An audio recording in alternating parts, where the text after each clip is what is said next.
Bienvenue dans la deuxième partie de notre débat ce soir consacré à la Turquie. Joe Biden est en ce moment même en train d'être reçu par Recep Tayyip Erdogan, le vice-président américain qui a fait part de ses condoléances après ce coup d'État raté, ce putsch raté du mois de juillet, ce bilan très lourd qui a suivi. On en parle avec mes invités ce soir. On a fait un petit point jusque-là sur cette offensive en cours dans le nord de la Syrie, une offensive donc soutenue militairement par les États-Unis, mais aussi politiquement, puisqu'on a entendu ce soutien très fort de la part de Joe Biden tout à l'heure, mais aussi un soutien sur une autre question, David Rigolet-Rose, qui est sur des questions plus internes à la Turquie. Joe Biden qui est venu apporter son soutien au gouvernement d'Ankara suite à ce coup d'État raté. Ankara qui a été pas mal critiqué pour ses actions, cette purge, 80 000 personnes jusque-là écartées de leurs fonctions suite au coup d'État, et ça avait une situation qui avait jeté un sacré froid justement sur les relations entre Washington et Ankara. Oui, alors c'est sûr que les relations se sont refroidies considérablement parce que d'abord, l'administration américaine n'a pas donné suite de manière immédiate aux demandes d'extradition de Fethullah Gülen, et donc accusé d'être le mentor, enfin la tête pensante du putsch avorté de la mi-juillet.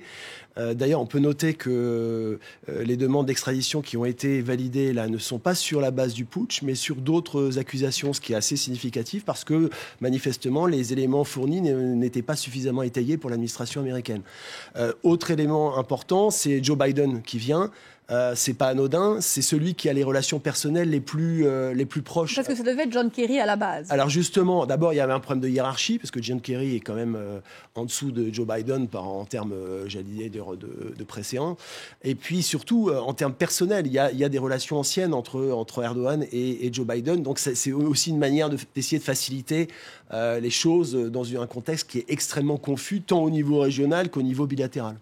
Pourtant, Selçuk Demir, on parlait de ses critiques contre Recep Tayyip Erdogan ces dernières semaines par rapport aux purges qui ont suivi le coup d'État, mais aussi plus largement cette dérive autoritaire dont il est accusé maintenant depuis plusieurs mois. Alors, il faut bien comprendre que le 15 juillet dernier, un pouvoir démocratiquement élu a subi une tentative de renversement par la force de la part d'un groupe religieux qui a été infiltré dans les rouages les plus profonds de l'État et a tenté, par la force, en bombardant le Parlement, en tuant quasiment 300 personnes, en faisant des milliers de blessés, de renverser un pouvoir qui, je l'ai dit, est régulièrement élu par les urnes depuis maintenant plus de 10 ans. On peut comprendre qu'à situation exceptionnelle, le pouvoir turc puisse prendre des mesures exceptionnelles. Vous notiez un certain nombre de personnes qui ont été arrêtées.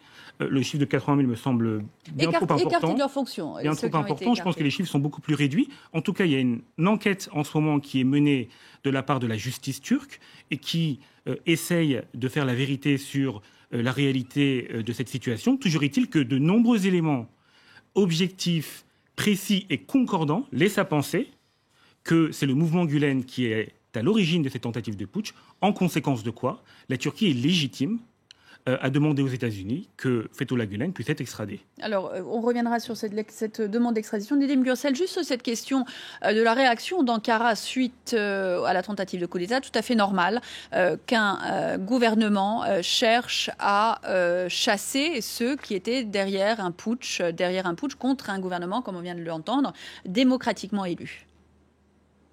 Écoutez, heureusement que ce coup d'État a échoué, car le gouvernement turc actuel est légitime, il a été élu, mais je tiens quand même à rappeler que ce groupe religieux était l'allié de M. Erdogan il y a encore quelques années. Fethullah Gülen était leur cher Hoca Efendi. Et maintenant, le président dit qu'Allah nous pardonne, il nous a menés en bateau. Enfin... Donc, avant le coup d'État militaire, la situation était, en ce qui concerne l'autoritarisme, peut-être pas meilleure. Mais j'ai l'impression que le président Erdogan profite de cette situation pour faire taire toute opposition. Ce que je remarque ici et ce que je déplore, c'est que tous les médias parlent d'une même voix. Ils répètent ce que le gouvernement leur dit de dire. J'ai jamais vu la Turquie, jamais. J'ai pourtant connu les périodes de répression, les coups d'État militaires successifs. Dans mon dernier roman, je parle du premier coup d'État militaire qui a eu lieu en 1960. J'avais 9 ans. Dans mes livres, j'ai parlé d'autres coups d'État militaires, des périodes de répression. J'ai même été jugé dans un tribunal militaire.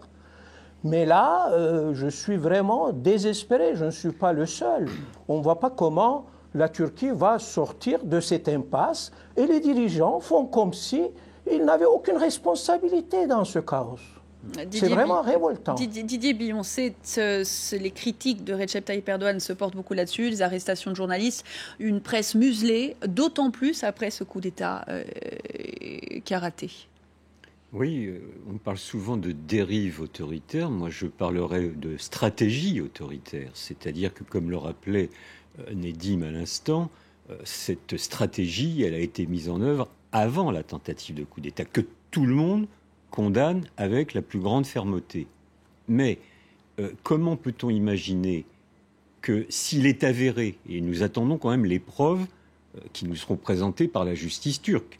Alors je comprends qu'il y ait une instruction et que tout cela ne puisse pas venir en 2 jours. Je le comprends parfaitement. Et un État est parfaitement légitime à se défendre. En même temps, on a ratissé large en Turquie, c'est le moins qu'on puisse dire. Car même s'il y a des preuves avérées de tentative de putsch de ce groupe affilié à Fethullah Gülen, ce que je veux bien admettre, mais par hypothèse, il est quand même étonnant que des hommes et des femmes qui évidemment n'ont pas participé à la préparation de ce putsch, qui évidemment ont pu avoir dans leur vie à un moment donné des liens avec Fethullah Gülen, puisque par exemple certains ont été dans les écoles qui étaient dirigées par Fethullah Gülen, on en fasse des suspects et voire des accusés. Donc il faut faire très attention. Nous sommes dans une situation où M. Erdogan, une fois de plus, a fait preuve d'un incontestable et impressionnant sens politique, où il s'est servi une réelle tentative de coup d'État pour instaurer une sorte de contre-coup d'État civil, celui-ci, et pour ratisser large. Alors je ne sais pas si on peut dire qu'il veut éradiquer toute forme d'opposition, c'est peut-être un petit peu exagéré, mais j'ai vraiment l'inquiétude, moi aussi, que cette répression, que ces accusations, que ces arrestations, que ces limogeages touchent des franges plus larges que les seuls cercles de Fethullah Gülen. Concernant l'opposition, on a quand même des partis d'opposition qui, aujourd'hui, tous confondus, non seulement ont dénoncé le putsch, mais en outre, ont affirmé unanimement la responsabilité du mouvement Gülen dans la tentative de putsch. Si le CHP et le MHP affirment de façon répétée qu'il faut faire bloc derrière l'État turc pour assurer la sauvegarde de ses intérêts fondamentaux et mener une enquête contre le mouvement Gülen, c'est donc bien que c'est la société turque qui, en elle-même, est rassemblée pour pouvoir lutter contre l'ennemi commun. Je tiens quand même à dire une chose, c'est que quand on subit une tentative de putsch aussi importante, il y a un temps de l'enquête, M. Billion. Beaucoup de personnes ont certes été arrêtées, mais beaucoup aussi ont été libérées. Même si certaines personnes n'ont pas directement étaient les responsables du putsch, il est normal que la police puisse interroger les uns et les autres pour voir les implications des uns et des autres. La procédure pénale est formée ainsi, mais je le dis et je le répète, énormément de personnes ont été libérées et aujourd'hui, l'enquête continue et l'enquête nous permettra, me semble-t-il, d'établir les responsabilités. Petite précision, il est vrai que 2 des partis de l'opposition parlementaire ont fait front commun en défense de la légalité républicaine. Et qu'ils ont participé, c'est le parti kémaliste, le parti républicain du peuple et le parti d'action nationaliste, ont même participé en la personne de leurs principaux dirigeants au gigantesque rassemblement organisé par M. Erdogan au début du mois d'août à Istanbul. 5 millions de personnes. Dont acte. Déjà, il y a un des partis de l'opposition parlementaire qui n'était pas convié. C'est le Parti démocratique des peuples. Quand même, pourquoi? On pourrait en discuter. Mais surtout, je me souviens aussi que le Parti républicain du peuple, le parti kémaliste, a pour sa part organisé un rassemblement qui était de moindre importance, je vous l'accorde, sur la place Taksim, qui est un peu la place symbole des grands rassemblements populaires à Istanbul. Et que les mots d'ordre qui ont été avancés pour la préparation de cette manifestation étaient très intéressants. À la fois, ce parti républicain du peuple, de façon responsable, condamnait le coup d'État, sans aucune ambiguïté, et en même temps disait très clairement, mais préservons les libertés fondamentales dans notre pays. Ce qui montre bien l'état de droit. que l'opposition existe. Donc, si c'est... Mais je n'ai pas dit le contraire. Voilà. Donc si cette opposition, en tout cas le parti kémaliste, a mis quelques bémols aux tentatives un peu non contrôlées de la part de l'équipe au pouvoir de ce que j'appelle ratisser large, et vous me passerez l'expression, c'est qu'il y a quand même quelques raisons. Alors Nedim Gürsel, je voulais vous faire intervenir là-dessus. Une partie de l'opinion turque, celle à laquelle vous faisiez allusion à l'instant, se trouve dans cette situation nouvelle, était contre donc ce coup d'État. Les putschs appartiennent au passé, on n'en veut plus, et pourtant sont descendus dans la rue pour s'opposer à Recep Tayyip Erdogan ces dernières années. C'est une situation assez intéressante pour cette partie-là de l'opinion turque. Est-ce qu'elle a aujourd'hui une voix? Est-ce qu'elle sait se faire entendre? Écoutez, c'est une bonne chose que la population soit descendue dans la rue pour défendre la démocratie. Mais est-ce qu'on défend la démocratie en rétablissant la peine de mort? C'est la tendance du gouvernement. Au lieu de rétablir la peine de mort, le gouvernement ferait mieux de rétablir l'état de droit. J'entends monsieur l'avocat dire qu'il y a eu beaucoup de libérations, de gens qui sont libérés. C'est une contre-vérité. Il ne faut pas quand même dire n'importe quoi, surtout de la part de juristes. Je suis vraiment déçu d'entendre ce genre d'argument. Il faut parler de la démocratie. La Turquie s'éloigne de jour en jour de la perspective européenne. La Turquie n'est plus un pays qui respecte les valeurs démocratiques. Il y a aujourd'hui des journalistes en prison, il y a des écrivains qui sont en prison. Et la liberté d'expression, qui est quand même une valeur fondamentale de la démocratie, est bafouée tous les jours. Je constate moi-même en lisant la presse turque que c'est la langue de bois qui domine.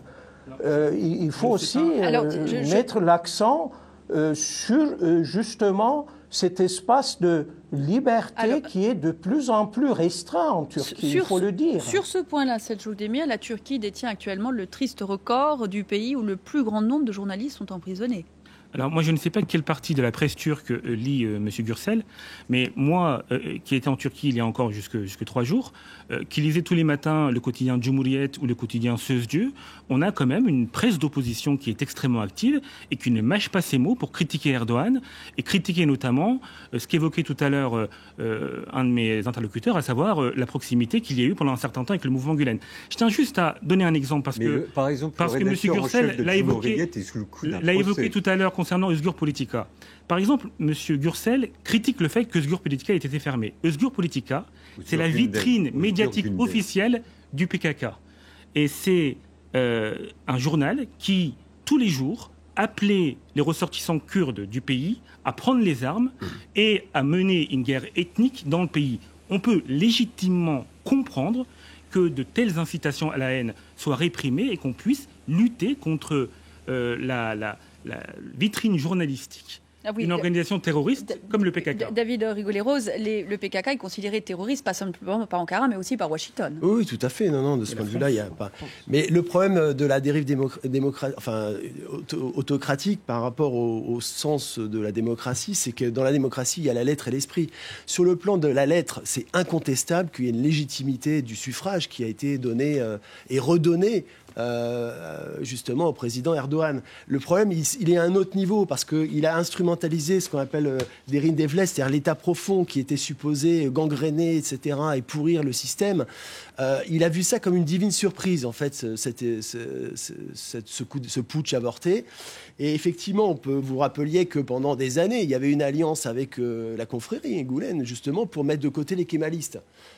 Aujourd'hui, paradoxalement, il va sûrement avoir besoin de certains anciens kémalistes pour pouvoir compenser justement les mises à l'écart de ceux qui avaient infiltré. Donc on est dans une situation complètement paradoxale.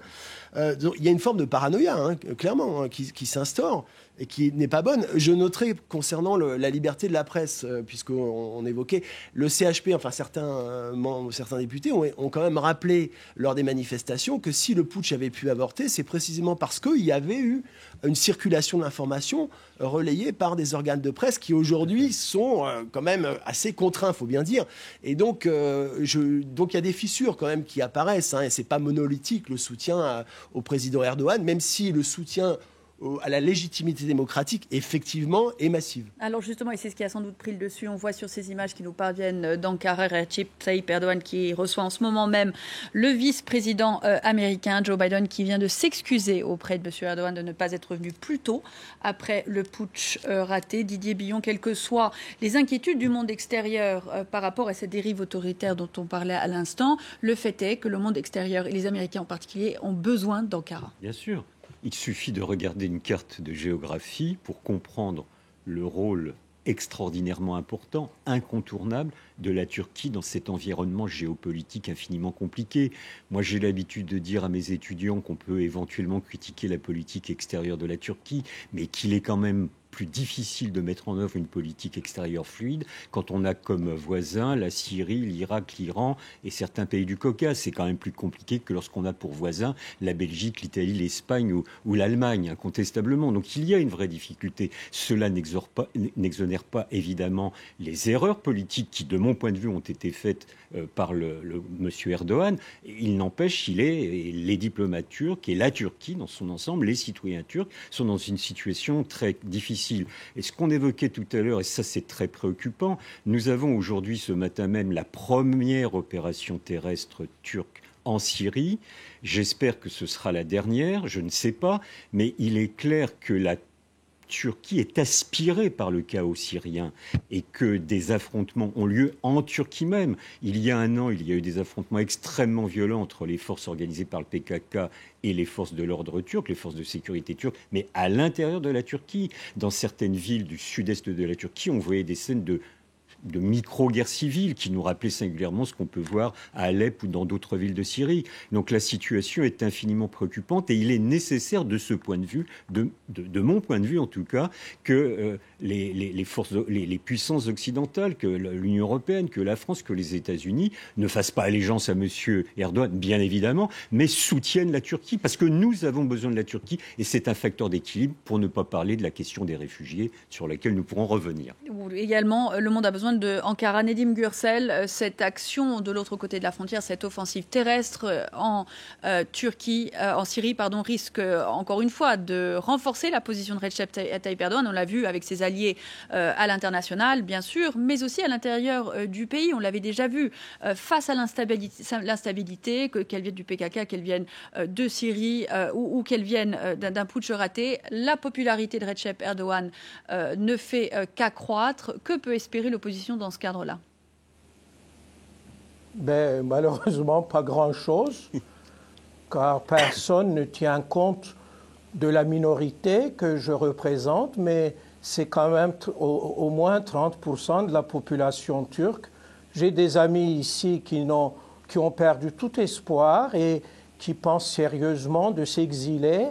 J'ai eu au bout de fil hier un journaliste français qui m'a dit que les demandes de visa pour la France de la part des intellectuels, des artistes, s'étaient augmentées. Je rappelle aussi qu'il y a une purge au sein du théâtre national, il y a une purge bien sûr au sein de l'armée qui est en train de mener en ce moment une guerre, mais une armée affaiblie. Il y a une purge au sein de l'appareil judiciaire et bientôt ça peut être le tour dans la presse. D'ailleurs, ça a déjà commencé. Donc la situation me paraît tout à fait désespérée et je répète, c'est la première fois que j'ai vu chez des gens, des vrais démocrates de ce pays, une amertume et un désespoir. Selçuk Demir, le dernier mot à vous. Jusqu'où ira Recep Tayyip Erdogan, d'abord de l'autre côté de la frontière en Syrie, mais aussi à l'intérieur du pays? Alors, moi, contrairement à ce que peut dire M. Gürsel, j'ai été pendant plus d'un mois en Turquie. Moi, au-delà du désespoir, ce que je ressens, c'est l'espoir du peuple turc qui a été derrière son président contre le putsch et qui aujourd'hui est rassemblé pour pouvoir assurer la survie de la République, parce qu'il est question de la survie de la République aujourd'hui en Turquie. Il y a en effet un certain nombre de problèmes, mais je pense que l'impératif premier, c'est d'abord et avant tout d'assurer la stabilité de l'État et d'assurer la sauvegarde de cette formidable outil qu'est la République en Turquie, afin de faire en sorte que ce pays continue, parce que c'est important dans la région que la Turquie soit stable, continue à être suffisamment stable dans cette région extrêmement complexe de la carte mondiale. Alors on va faire une petite pause et voir ce qu'en pensent les internautes avec Karim Ayaoui dans Un œil sur les médias.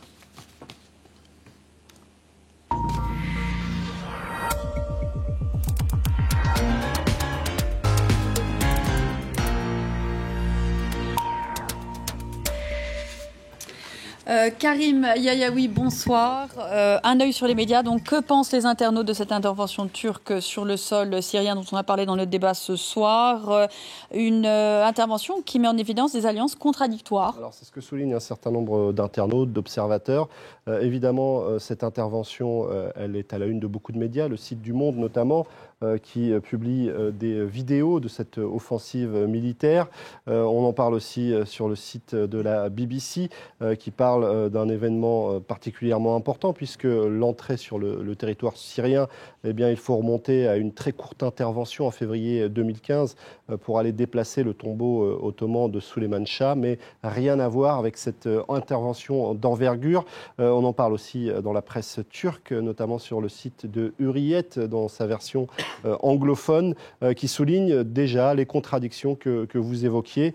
D'un côté, on a des Turcs qui combattent l'organisation État islamique, mais aussi les Kurdes, les forces kurdes en Syrie. Et en même temps, on a des Américains qui soutiennent les Turcs et qui soutiennent aussi ces combattants kurdes. Donc il y a comme une contradiction qu'un certain nombre n'ont pas tardé à évoquer sur les réseaux sociaux. Il y a aussi ceux qui voient d'un très bon œil cette intervention, comme cet internaute qui dit « La Turquie a nettoyé Daesh en 12 heures », ce que la coalition n'a pas fait depuis un an. Alors il va sans doute vite en besogne, mais c'était le genre de réaction qu'on pouvait trouver aujourd'hui sur les réseaux sociaux. Il y a aussi cette réaction de Romain Caillé, qui connaît bien les réseaux djihadistes, qui évoque les alliances troubles de la Turquie, puisqu'il évoque dans ce tweet la présence du groupe Nouradine Zenki, qui, on se souvient, avait été impliqué dans la décapitation d'un enfant à Alep et qui participe à cette bataille contre l'organisation État islamique. Il y a aussi ce tweet d'un fin connaisseur de la Turquie, Guillaume Perrier, qui souligne qu'évidemment pour la Turquie, il faut avant tout empêcher Jarablus de tomber aux mains des Kurdes.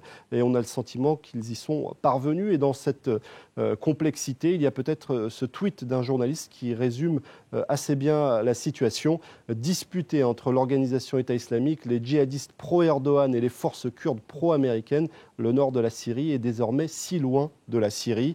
Et justement, du côté de Damas, on s'est évidemment ému de cette intervention turque qu'on a qualifiée d'agression. Alors, dans les médias, on parle aussi beaucoup de la visite de Joe Biden qui s'est rendu en Turquie. Alors, là aussi, c'est teinté de contradictions et on a l'impression que les Américains marchent sur des œufs, puisque Barack Obama, à plusieurs reprises, a évoqué son inquiétude sur la dérive de Erdogan. Alors, Biden s'est exprimé aujourd'hui et il a assuré le soutien total des Américains à l'égard de la Turquie et du président turc. En même temps, il a aussi évoqué ses alliés, les alliés des Américains, les Kurdes de Syrie, qu'il menace. S'ils passent l'Euphrate, ils perdraient le soutien des États-Unis. Et on voit là toute la difficulté des Américains dans ce jeu complexe. Il y a encore ce tweet assez drôle, cette fois-ci, de ce journaliste qui dit « Les Américains en Syrie en ce moment, c'est un petit peu Santa Barbara. Je viens de quitter Marc pour Andrew, mais j'aime encore Peter et Julien et Robert et Stéphane. » Et on sent bien dans ce tweet plein d'ironie la complexité de la situation. Alors juste avant de terminer, Karim, en France, le débat sur le burkini ne s'essouffle décidément pas. Les images d'une femme encerclée par la police sur une plage de Nice provoquent une vive émotion sur la toile. Alors c'est vrai qu'on en parle énormément sur les réseaux sociaux de ces images qui sont d'abord apparues notamment dans la presse britannique. Ça a choqué pas mal les Britanniques qui n'ont pas du tout la même façon de voir les choses en ce qui concerne les signes extérieurs de religiosité, si on peut dire. En tout cas, cette image de policiers qui sont venus demander à une femme de se dévêtir sur une plage de Nice a suscité l'émoi, mais aussi pour certains, eh bien, on considérait que c'était une bonne chose. Ce n'est pas une surprise de la part de Geert Wilders, qui est une figure de l'extrême droite en Autriche, qui considère que tout ça est tout simplement fantastique. Mais dans l'ensemble, du côté des réseaux sociaux, on était plutôt choqués par ces images. Même ceux qui considèrent qu'il faut appliquer la loi, comme ce tweeto qui s'appelle poulet braisé. Il écrit « Je ne discute pas la loi anti-burkini, mais le fait de déshabiller une femme devant tout le monde, c'est totalement fou. » En tout cas, sur les réseaux sociaux, du côté de la féministe, pas de la féministe, mais celle qui défend avec beaucoup de ferveur la laïcité, on considère que c'est une erreur, que c'est inacceptable. Une plage n'a rien à voir avec une école. On ne peut pas défendre une forme de sécularité sur une plage. Et puis je vous parlais du point de vue de la féministe Caroline de Haas qui a publié cette image avec ce message très court. J'ai tellement honte. Alors évidemment, le débat n'est pas terminé puisqu'un certain nombre d'hommes politiques ont déjà promis qu'il allait continuer, puisque Jean-François Copé, sur son compte Twitter, a annoncé qu'il déposerait en septembre une proposition de loi interdisant le burkini. Certains se disent vivement la fin de l'été. Karim Yayaoui, un œil sur les médias, merci beaucoup. C'est la fin de ce débat de France 24 pour ce soir. Merci beaucoup à mes invités d'y avoir participé. Merci à vous de l'avoir suivi. On se retrouve demain soir pour un tout nouveau débat. Bonsoir.